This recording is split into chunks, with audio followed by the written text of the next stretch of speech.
OPEC Plus just announced plans to increase the price of our oil. It's great news for autocratic oil regimes. It's great for them. Bad news for the rest of us. Jack, we talked about the highlight of this summer, because the highlight of this summer apparently wasn't Miles Teller's mustache in Top Gun 2, although it was fantastic. We've mentioned that a few times, so apparently that was our highlight. I don't see anyone under the age of 30 who doesn't have a mustache these days. The highlight for everyone else was the steady decline in gas prices starting in June. I'm not gonna lie, I tried to do one, but I can't even pull it off. It's actually pretty impressive.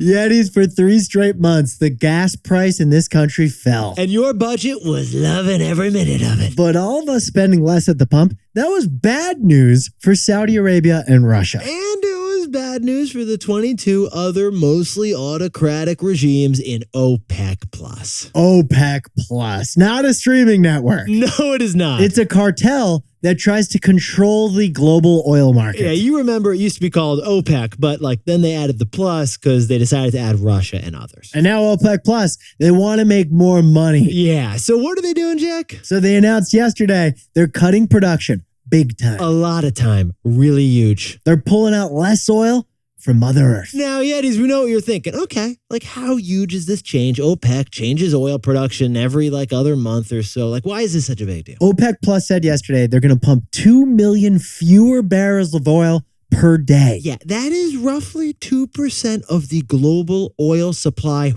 Gone, disappeared. Now, 2% may not sound like a huge dent to the global oil supply. Reminds me of milk. But the effect on prices could be huge. Yeah, because Yetis, let's sprinkle on some context here. When grocery stores are short on raspberries, you can just switch to strawberries. And when they're short on strawberries, you can switch to schnozberries. But Jack, what happens when we're out of some oil, even if it's just 2%? You can't easily switch to something else. There isn't really much of an alternative. You're not putting schnozberries in your car.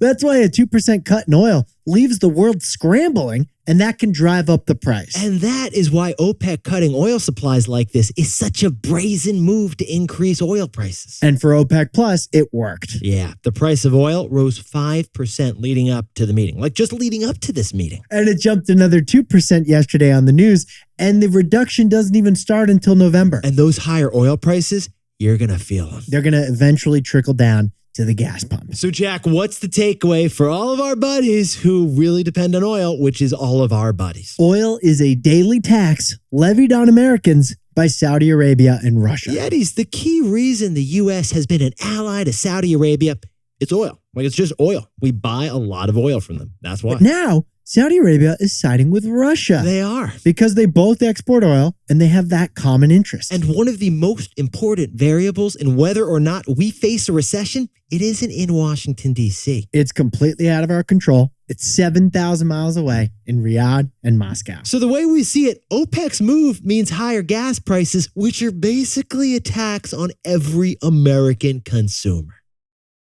Thanks for T-Boying with us. Don't forget to like and subscribe to this channel for Pop Biz every day.